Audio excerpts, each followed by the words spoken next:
Hello, everyone. My name is Oleg Kagan, and I'm the Community Engagement Coordinator with LA County Library, and I welcome you to How to Search the Web. This program is supported in whole or in part by the U.S. Institute of Museum and Library Services under the provisions of the Library Services and Technology Act, administered in California by the State Librarian. And our presenter today is Lawrence Mack. Lawrence is a MAKEMO or Maker-Mobile librarian, which means that he does science, technology, engineering, and arts, STEAM programs all over the county at a variety of locations. He drives a colorful van to resource fairs. You can find him at a school, a park, a senior center, even a library on any given day. And today he joins you virtually and will be teaching us how to search the web. Lawrence, the stage is yours. Right. Thank you so much for that introduction, Oleg. Good morning and welcome to this digital literacy program. Give me 1 second to share my screen and we will be on our way. All right. Okay, so I will be your guide today on how to search the web. And in this program, we'll cover some of the basics of web searching, including an overview of some popular search engines, some basic searching strategies, along with some additional resources. And if you have any questions during the program, like Oleg said, please share them with us in the Q&A or the chat, and we will attempt to address them all at the end of the program during our Q&A session. And again, make sure to check out lacountylibrary.org for more upcoming programs, resources, and events. And also check us out on social media. We're using the handle at LA County Library. You can find us on Facebook, Twitter, Instagram, YouTube, and more at LA County Library. Now let's begin.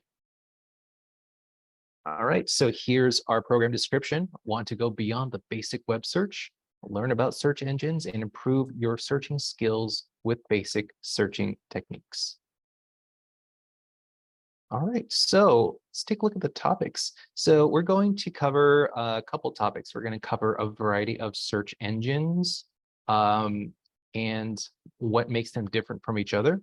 We're going to take a look at some different search techniques that you can use to enhance your search and also some further resources.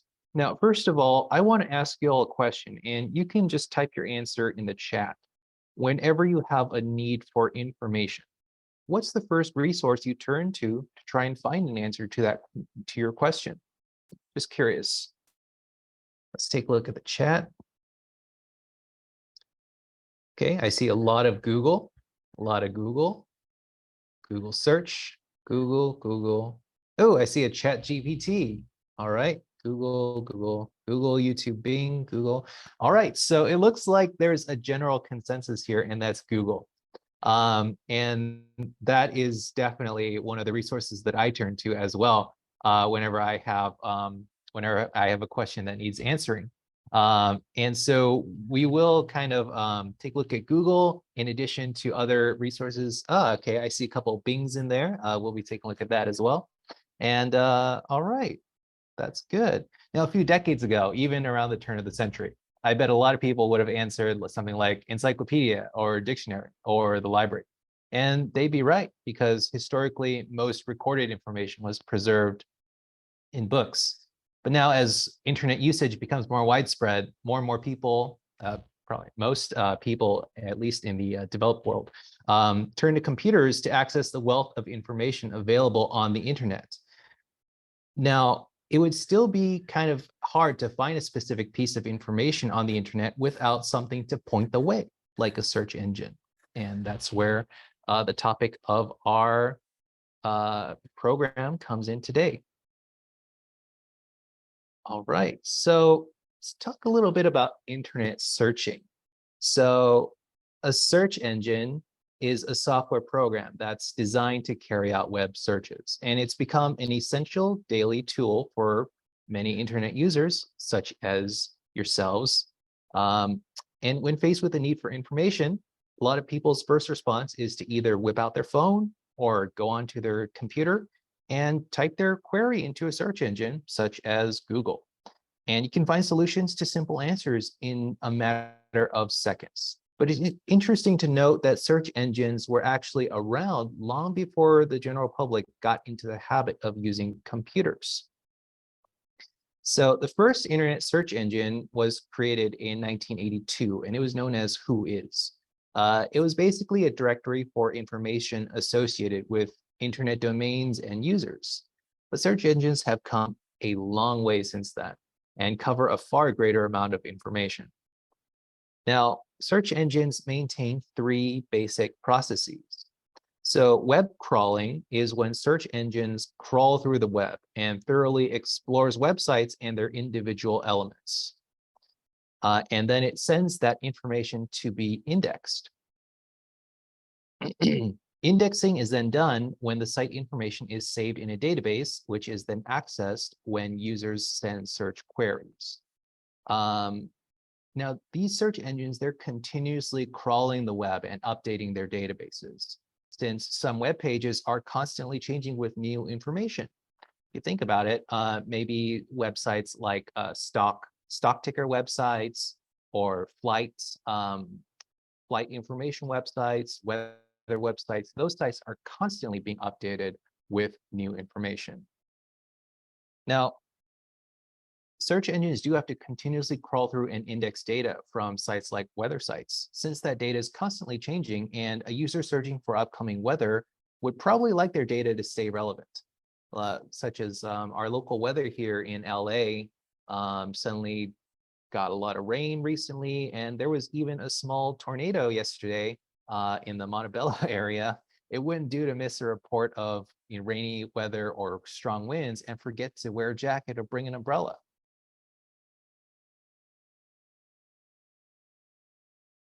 All right, so now that you know a little bit about how search engines function, I want to introduce Google and Bing, two of the most mainstream and popular search engines available today. So Google Search was launched in 1997, and it's the most visited website in the world. It is hands down the most popular search engine and handles more than 3.5 billion searches a day. You really can't avoid talking about Google. Well, it's expanded its offerings to other products like a Gmail or Maps. Search engine is still its tentpole product that Google provides. In fact, I want to ask you all a question. Who here has not used a Google product or service? Right. So I can see from the lack of responses in the chat that everybody here has used a Google product or service in some way, shape, or form. It's just that dominant, and it's very hard not to use a Google service. While there may be some controversy over how Google handles the user data it collects from its products and services, hint, it's a lot. There's no denying that Google search is very useful and effective in its intended function. While it is dominant for its indexing of the web, there are other alternatives that provide more results, especially Microsoft Bing. So that's launched in 2009, and it also powers Google search, or it also powers Yahoo search. And it's one of the major alternatives to Google search. Now, it also has some features that Google search lacks. So for example, just in this year, Bing has integrated something called AI chat technology, with specifically OpenAI GPT-4. Now, you may have heard something about the new AI craze, and you may have heard something about something like ChatGPT. So Bing has integrated that technology into its search feature. I think it's still on a limited basis. It hasn't been released to a wide audience as of yet, but for the people who are able to use it, they can interact with the search feature, with Bing search, in a more natural way. So for example, asking it more long form questions or interacting with it and building on their search query as in sort of a chat form with the AI chat. So it's a very interesting new feature. And I totally recommend you check it out if you have any interest in AI chat technology. But going back to the dominance of Google on a global scale, I want to show you an interesting chart along with some other alternatives to Google that are available worldwide. So this chart, it's from StatCounter, and it shows the desktop and mobile search engine market share worldwide from March 2022 to March 2023. And let's take a look at the results. There's some interesting results. So as you can see, Google is the dominant desktop and mobile search engine worldwide, accounting for 92% of use. Next comes Bing at a 3% market share. Then you've got Yahoo, which is still popular in some parts of the world, such as like Hong Kong or Japan.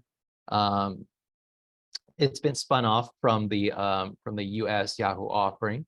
Then we get to some big foreign search engines, such as Yandex and Baidu. So Yandex is Russia's top search engine, while Baidu is China's top search engine. And so Google is not accessible in those countries. So those are the major search engines. While they may not be as good at crawling and indexing English language sites, they are a pretty good alternative to Google and Bing because they probably offer better results from Cyrillic and Chinese-based websites if a user is native and is comfortable searching in those languages. So I think now is another good time to stop and ask you, what's a search engine that you use and why do you use it besides Google? So just why would you use another search engine? And if you care to share that in the chat, I'll start. I sometimes use Baidu for Chinese language searches. And I also use other searches like DuckDuckGo and also like Startpage. And I'll share with you why I use those next. But let's take a look at the chat. Let's see. Okay, I see people are entering some search engines that they use. Okay, so somebody's using Mozilla. I see Bing. I see Baidu. Okay. Ooh, I see library catalog. That's another good search engine. So the library catalog, you can search for library materials from LA County Library. Oh, good. I see somebody who's saying start page for privacy reasons. Excellent. I see Ecosia. That's another good search engine. And also DuckDuckGo. Okay, excellent. Google. Okay, so it looks like we already have some participants who are aware of other search engines and are actively using them, and that's great. So next, I want to move over to privacy-focused search. And I want to, and these are specialized search engines that might be of interest to you. So these search engines are privacy-focused and make a point of protecting user data and anonymizing searches. And for those of you who might be wondering, why is there a market for these products at all when Google has such a big market share and is so useful, and Microsoft is a second place? Why are these smaller products gaining in popularity? Well, that demand is in response to the revelation that big tech companies such as Facebook, Amazon, Google, and Microsoft, they collect huge amounts of user information, including search engine data, in order to sell them to ad companies, who will then probably bombard you with targeted ads. So an example of this phenomenon that you may have already experienced personally would be if you were suddenly looking for something on Google search. Let's say you're looking for, let's say you're looking for cute pictures of puppies, right? And then a short while later, there are ads appearing on Google for dog food or dog toys. So it can be a little unnerving to realize that Big Brother, or in this case, Big Tech, is always watching. Now, these privacy-focused search engines, they state that they avoid personal data collection, including trackers and targeted ads, and they provide an anonymized browsing experience with very limited non-personal data collection. Sure, they will send you ads, but they won't be the personalized sort that tells you that they're rummaging through your own specific search history. So the first of these search engines, and arguably the most popular among the privacy-focused search group, is DuckDuckGo. So it's a US-based operation that launched in 2008, and their search results are mainly sourced from Bing. And they are offered sort of as a standalone website. Like if you just go to google.com, you can also go to DuckDuckGo, or a browser add-on, which means that they can be added as a service to browsers like Google Chrome or Microsoft Edge. But they seem to be expanding their services recently because they also have a mobile web browser, a dedicated web browser available for Android and iOS. And they've recently done a really big marketing campaign because I've seen billboards and ads for DuckDuckGo around town and also on the internet as well. Now, another privacy alternative is Startpage, which is a Netherlands-based operation that was launched in 2002. Now, Startpage gathers search results from Google, but like DuckDuckGo, it also doesn't collect any search data or personal information. Some users might prefer using Startpage because of its search results from Google, or because being based in the Netherlands, it's subject to more stricter European privacy laws regarding data as opposed to the United States. And a third option is Brave Search, which was launched in 2021. And this is a pretty interesting search engine because they have their own in-house search index that they get results from. So they're building their own index, which is separate from Bing or Google, which DuckDuckGo and Startpage rely on respectively. However, since their own in-house index is smaller, Brave Search also has the option of sourcing results from either Bing or Google as well. So that's the default search engine now if you use the Brave browser.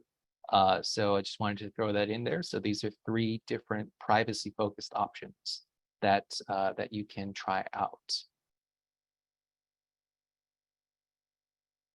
All right. So now with search engines out of the way, let's move on to search techniques. And these search techniques that I want to show you is searching within a site, searching within a page, searching for specific data or facts, filtering your search results, and Boolean operators. All right, and this is in addition to the normal search where we just pull up Google, pull up a search engine, we just type our question or keywords into the text box and just look for the search results. These search techniques will let you enhance your search to be able to find your data more quickly. All right, so the first one is searching within a specific site. So like I said, the normal search is just entering your search terms into the search field and hitting enter, and then just looking at all the results matching the search terms. And these search results are from a variety of sites. They're categorized based on the relevance, based on the search engine's own algorithm. But what if you want to search for results within a specific website? All right, so you can do that using this specific search terminology. So for example, the site search, you can type in site : and with the site URL, whatever it is, and then the search term. So for example, if I want to search for inflation US, but I want results only from CNN.com, this is how I would type it, site:CNN.com, and then I would put in my key terms, inflation and US. And as you can see, it does make a difference in the amount of result returned. So on the left-hand side here is a simple search for inflation US. And as you can see, it returns about 675 million results. And there's top stories from different websites like Fortune, ABC News, the Wall Street Journal. There are a lot of different results. However, if I do the same search for inflation US, but I use searching within a specific site, so I use site:CNN.com. As you can see, the results are much more limited in scope. There's only about 90,000 results as opposed to 675 million. And as you can see, the results are all from CNN.com, are all articles from this specific website. So this will help you either just getting your search results from a specific website. It can really help cut down on that time if you compared to if you just do the search for inflation US and you're searching through the news through the top stories for articles specifically from CNN. All right, so next we'll go to searching within a page. So sometimes you want to search for terms within a single web page or article, especially for pages with lots of text, especially like essays or academic articles or really long PDFs. The find function will help you do that. So the find function will open by inputting. If you're using Windows, you just type in Control F. And if you're using Mac OS, you do Command F. And that brings up a small text box to search from. And it's very useful to find the relevant sections immediately on a long article or web page. So here's an example of how to do that. So this is the Wikipedia page on travel, right? And maybe I want to take a look at all the mentions of safety in travel. Now, this is a pretty long article. So if I just do Control F, if I'm on Windows, or Command F, if I'm on Mac, this little text box will pop up, and then it will let you type in a keyword or term to search for. And once you type that in, it will show you all the instances. So I see that there are 9 instances of the word safety on this page, and also which specific instance you are on, that you're closest to. Okay. And for a lot of these search features, you can also use the arrow buttons here to allow you to jump to each instance of the word safety as well. So very useful search function if you want to find something within a web page. All right, next is searching for basic data or facts. So many of these search engines are very, very useful if you want to look for units of measurement and conversion. So for example, if you want to find out how many meters is 3 feet, all right, you can just type that in to any search engine, and they will usually have a small interactive box come up, and that will let you convert different units of measurement and convert them to another unit of measurement. All right, and also for specific events or statistics. So for example, if you want to look for the weather, if you want to look for the sport box scores, that's also very easy to find as well. So for a lot of these search engines, you just type in weather Los Angeles or weather whichever city you live in, and it should come up with a very detailed graphic, an interactive detailed graphic about the weather. And you can take a look at the temperature, convert it from Fahrenheit to Celsius, and also take a look at the chances of precipitation and also of wind as well.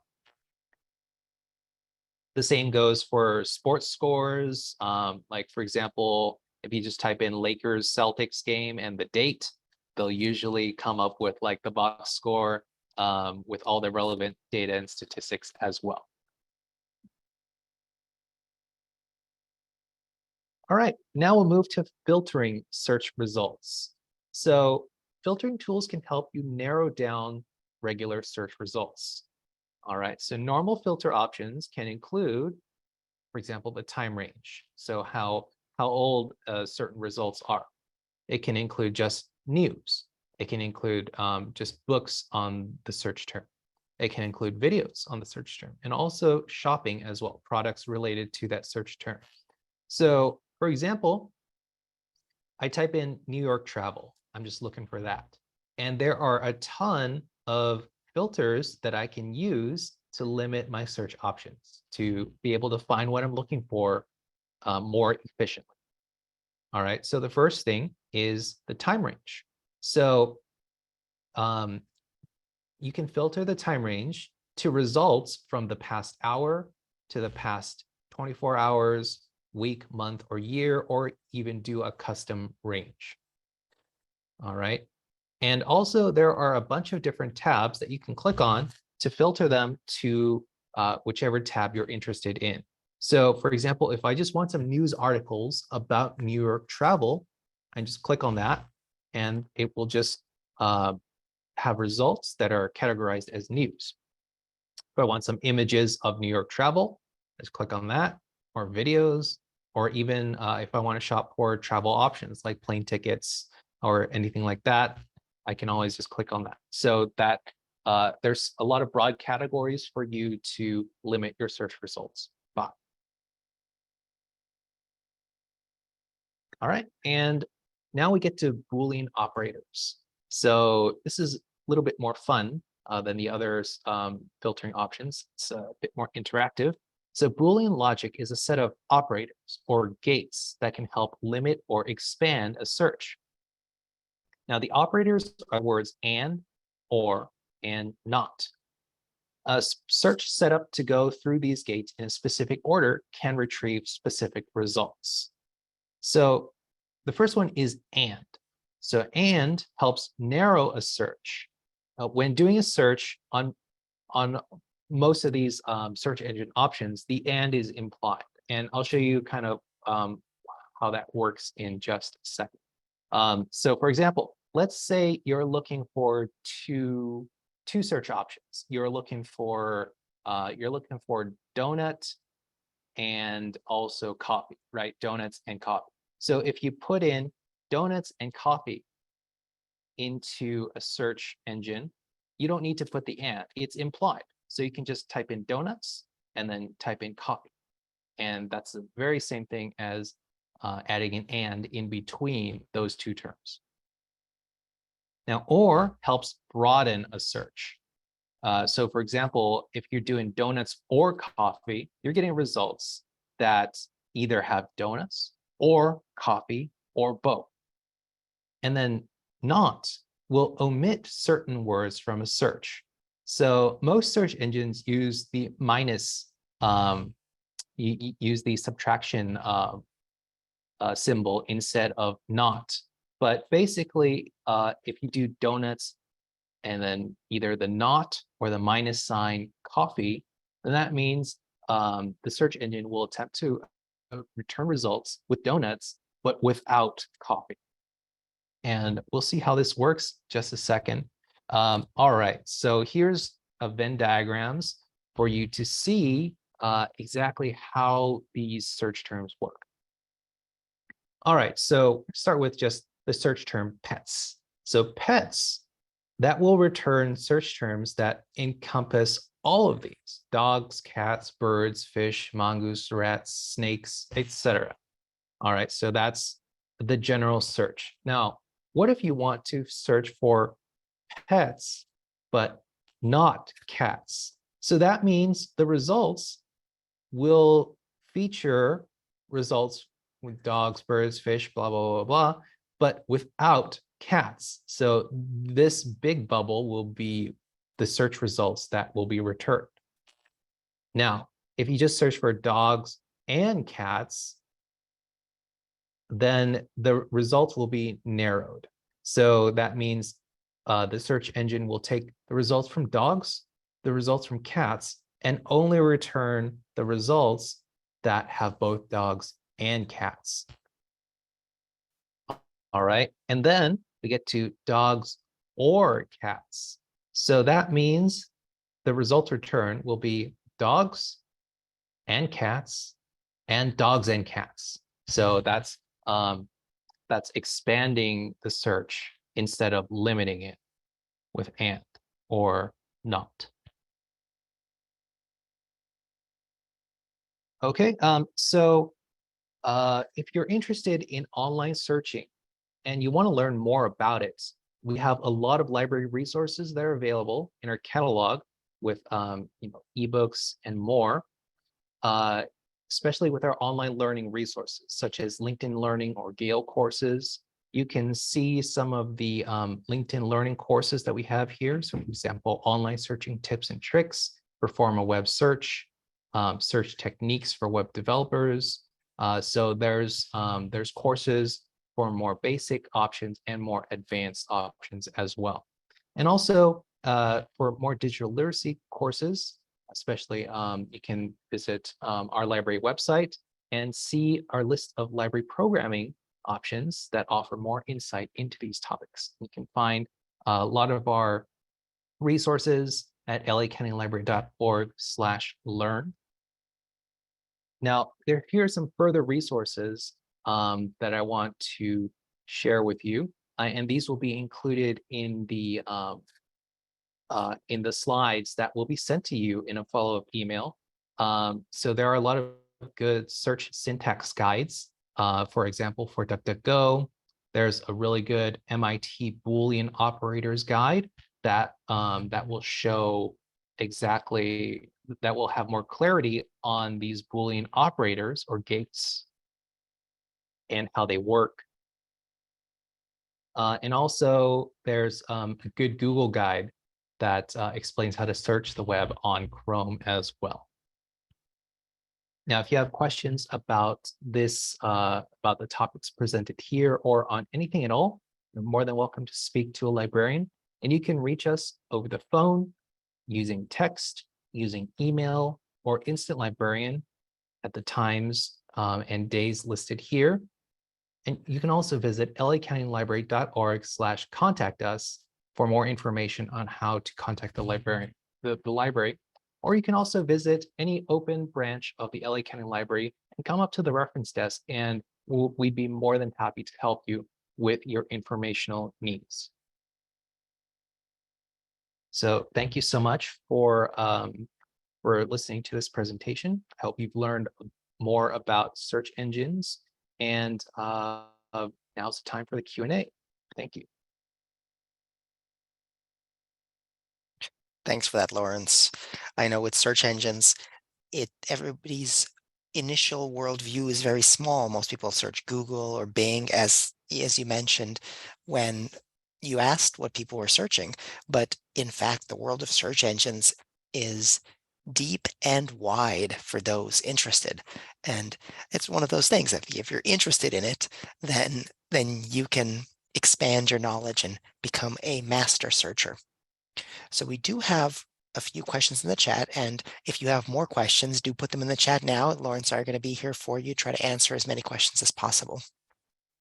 So the first question is, actually, I'm going to combine these two words. What is an index? You mentioned at the beginning of the presentation that search engines crawl, they index, and then there was a third thing. So what does indexing mean in the context of search engines? And do our users, do our audience, do they have to use indexes? So search engine indexing is sort of, it's how the data is collected and stored to facilitate information retrieval from user searches. So it basically includes like how to store the data, how the data is entered, and like how the data is maintained. So you can think of it just like as a giant database that Google maintains or Bing maintains, and something that they're continuously just adding to, and that they can retrieve and look up when a user gives them a question.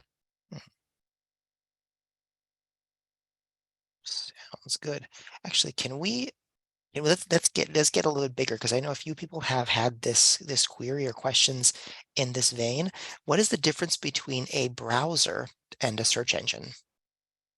Okay, so a web browser is an application that you use. So if you're using a mobile device, that would be an app. And if you're, well, it's an app or a program, but web browsers are something like Google Chrome or Mozilla Firefox or Safari. So those are programs that you use to access certain websites. A search engine is a service on a specific website that allows you to search the web and get links to different websites based on your search term. So so I know how there can be some confusion because Google search and Google Chrome are from the same service provider. But yeah, so search engine is a website that you use, is a service that you use, and a browser is a program that you use to access different websites. What I'm going to do is I'm going to actually just demonstrate that right now. I'm going to bring up a browser. So I'm going to share my screen. So this is the Brave browser. So Brave is one of those privacy-focused browsers. As you can see on top here, I have two bookmarks. I have the PBS broadcasting, and I have LA County Library. And so up here, so this is what happens when I open the browser. So as you can see, nothing has happened. I haven't loaded any websites. It's just this dramatic image of a coastal scene. So up here, you can see it says search DuckDuckGo or type a URL. A URL is a web address. So this app, Brave, just gives me access to websites. There are many different types of websites, including search engines. But this address bar also automatically allows me to search. So if I type in crickets, it's going to search DuckDuckGo for crickets. And it searches DuckDuckGo specifically because I have it set to search DuckDuckGo. It could also search, there's also a Brave search. So its default search engine is the Brave search. You can also set it to search Google. You can I think you can set it to search Ecosia or Bing, but I have it to search DuckDuckGo. So typing a search query up here, it would be the same as going to DuckDuckGo.com and typing crickets, or whatever my search query is. Now, I can also go to, for instance, google.com and type in crickets. And there we are. So as you can, there's a difference between websites and web browsers. It's sort of like a car and the location you're going to. Sometimes the location you're going to is the car if you just want to spend some time in your car.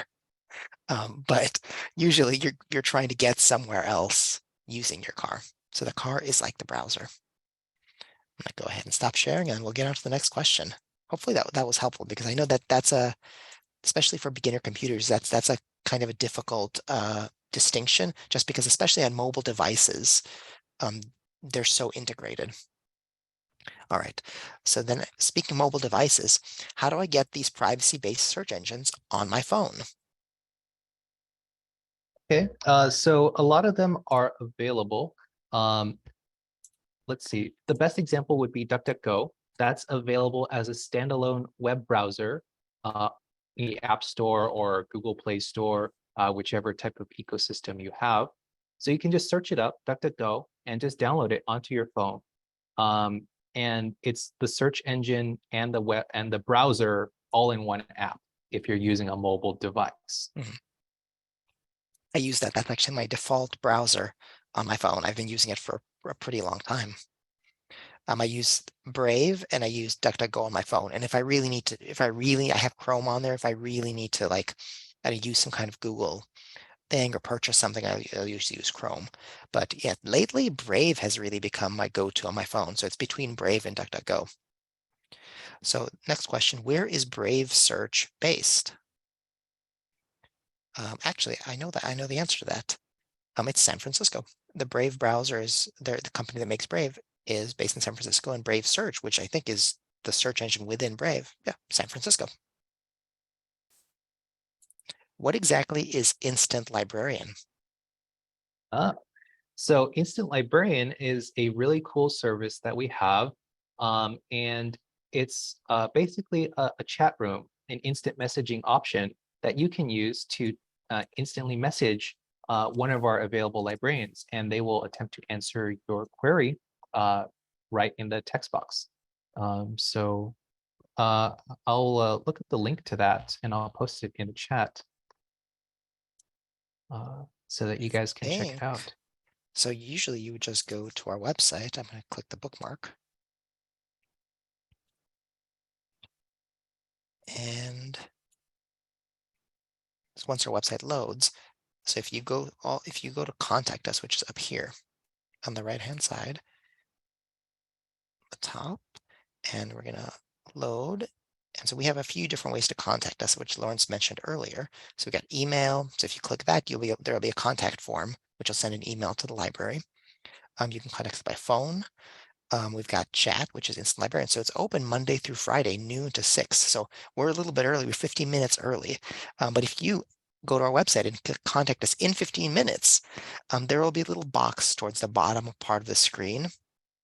And you'll be able to somewhere around here. And if you chat in there, that's there's be a real person on the other end. So it's not like some websites where your chat opens, it's not actual person, it's like a chat bot. Our Instant Librarian, that's a real person, that's a real library staff member, and you can ask them questions.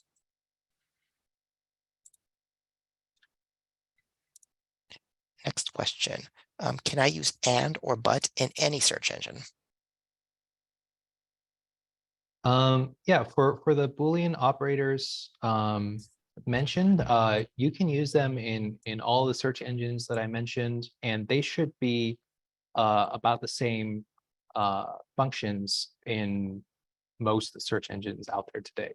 Yeah, They're pretty they standard. have those options. It may not be able to type in and or but, Those three distinct operators. You may not be able to type in and or but there's usually an advanced search option which will do it automatically for you, and it'll translate your search query into whatever their specific language is for that search engine. So like on Google, there's also a not, you put a minus, but if you put a minus on some other search engines in front of a word, then it might not recognize what that means. So advanced search is always there for you in case you don't want to type the query. If I use Chrome to access DuckDuckGo, will Google be able to trace my searches?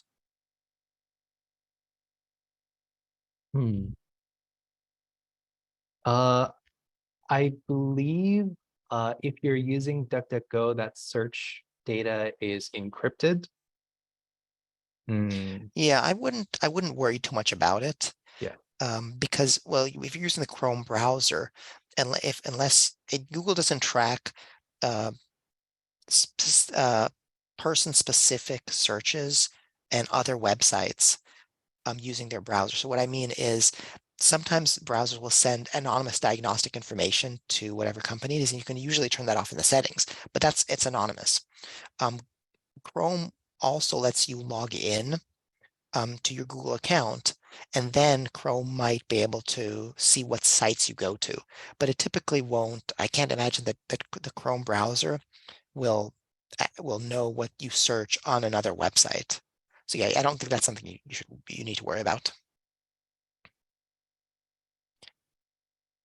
Does the library have classes for seniors who are not tech savvy? Yes. Well, this is one of them. I mean, our Thursday 11 o'clock classes is one of them, but we have more. We definitely have more. Lawrence, do you want to tell folks about Get Set Up, or shall I? I think You'd probably have a better Okay. explanation.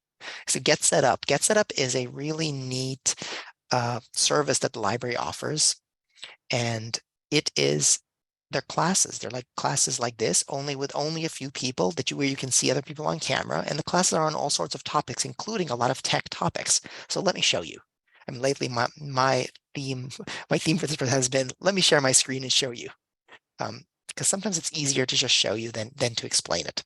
So if we go to the library website, which is lacountylibrary.org, and we're going to load the main page. Now, the library has a ton of learning resources.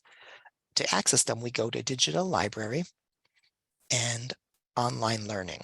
So we hover over Digital Library, this big box will open. We go to Online Learning. And this page will show all sorts of resources that we have for different types of classes. So LinkedIn Learning has a lot of videos. So you can also, if you're not tech savvy, go there and you can get, start at the basics. But those are just videos.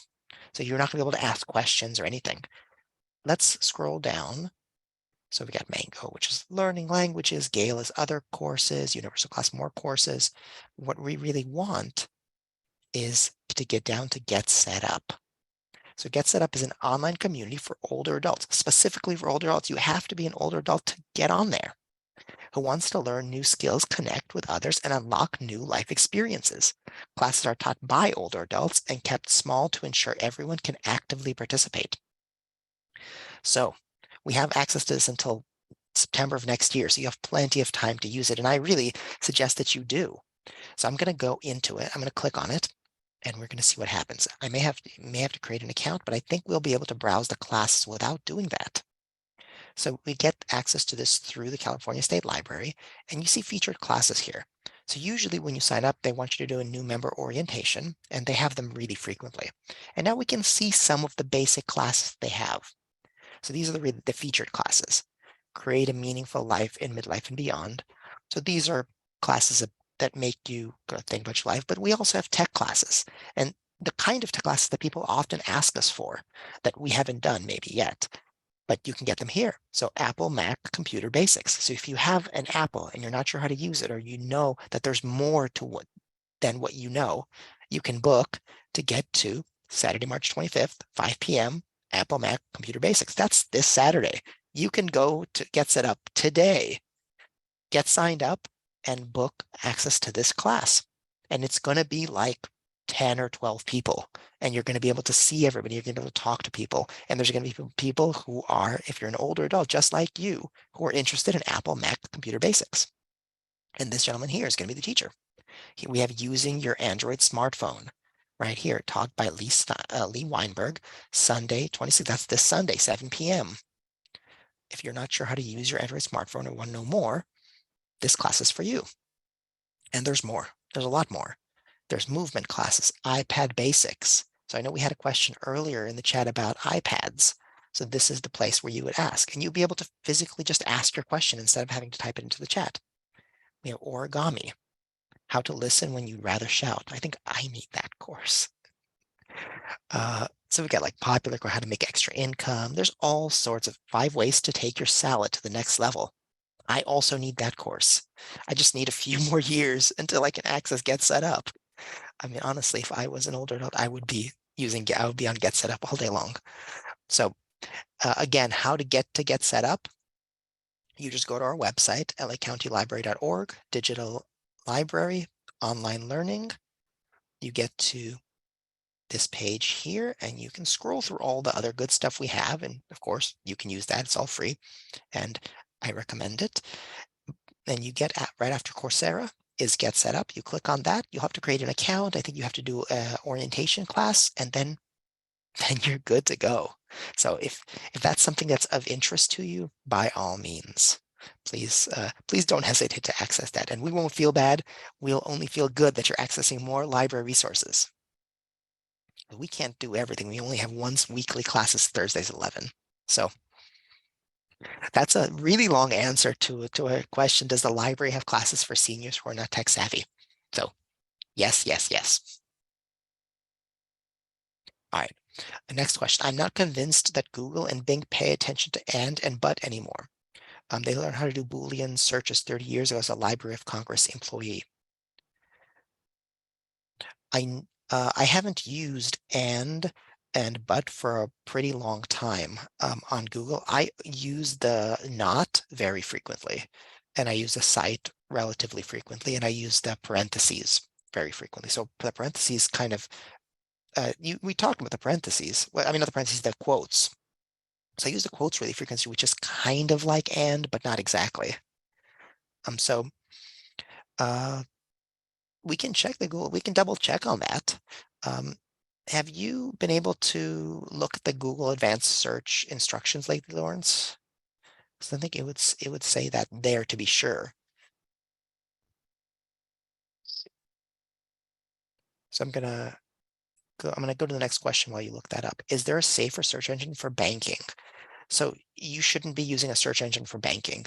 If you're going to be doing banking, you would go to the specific website that you need for banking. You can access that through a search engine. So if you type in like bank, if you're not sure what the web address is for the Bank of America website, for instance, you could Google Bank of America and the website will come up, and then you click through to that website. And so the search engine after that is not involved at all.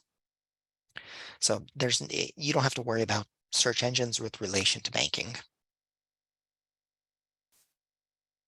And then next, how can I find DuckDuckGo without going through Google? You type in duckduckgo.com. So you just go in your web address bar, you type in the web address, and it'll take you straight there.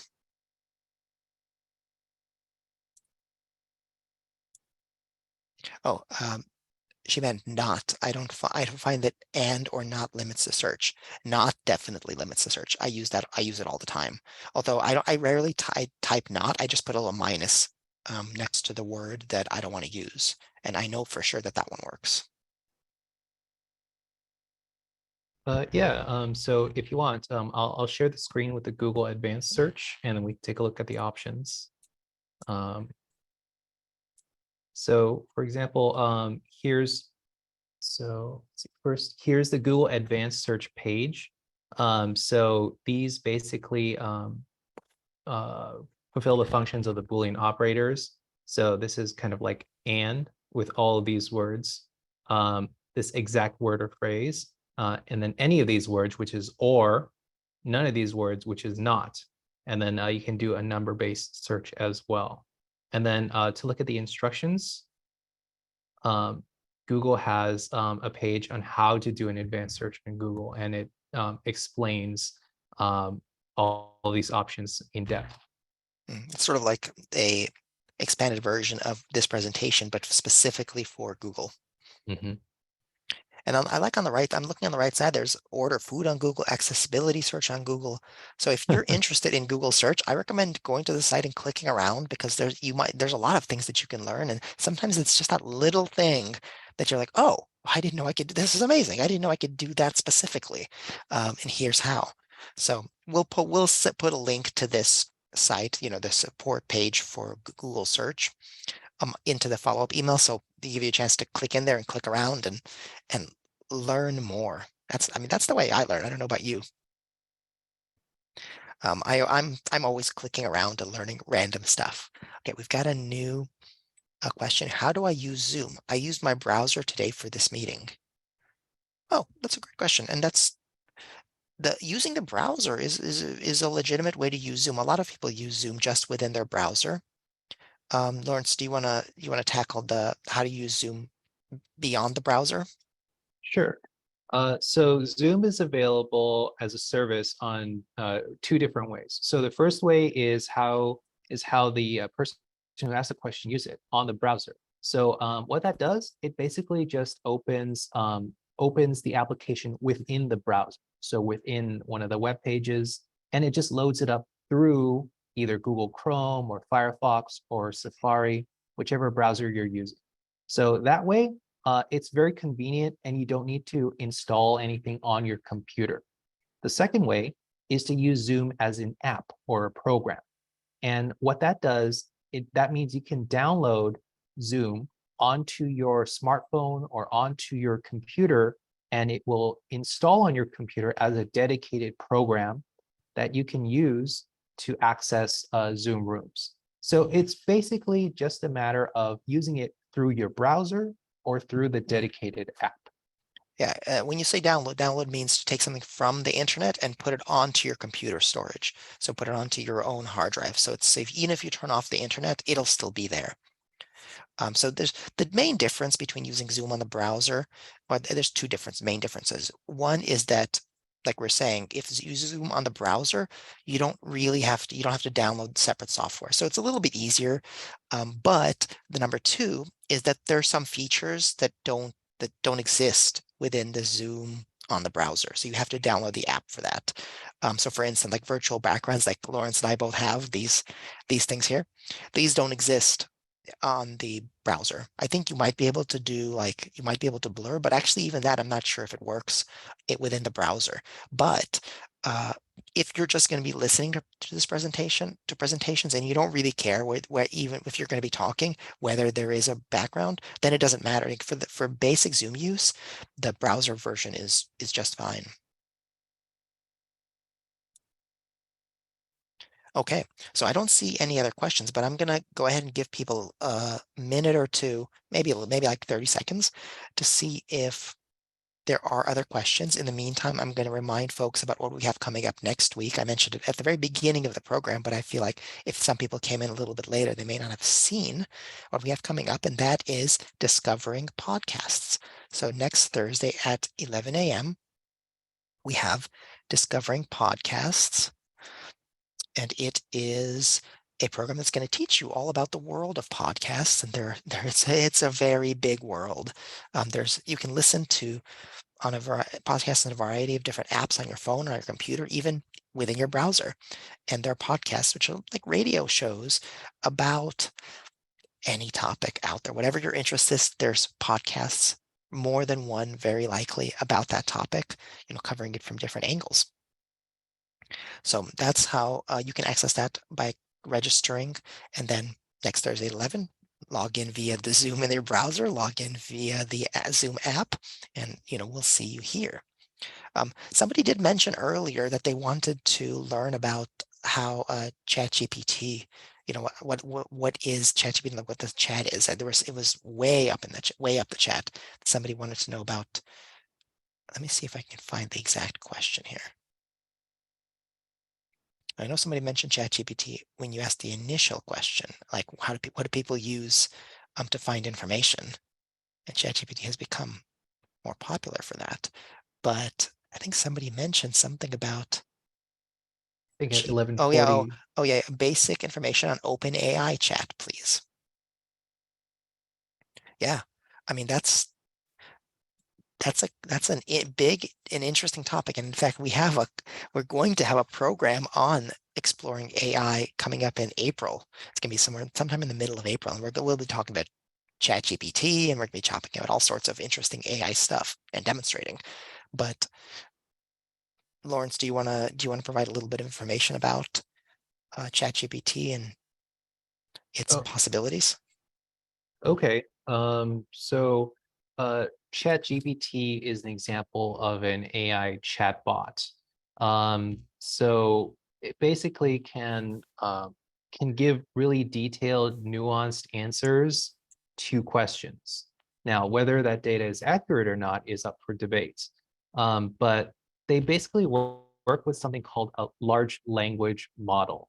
So what it does is it takes a large amount of data and it makes predictions to create words and sentences together in meaningful ways.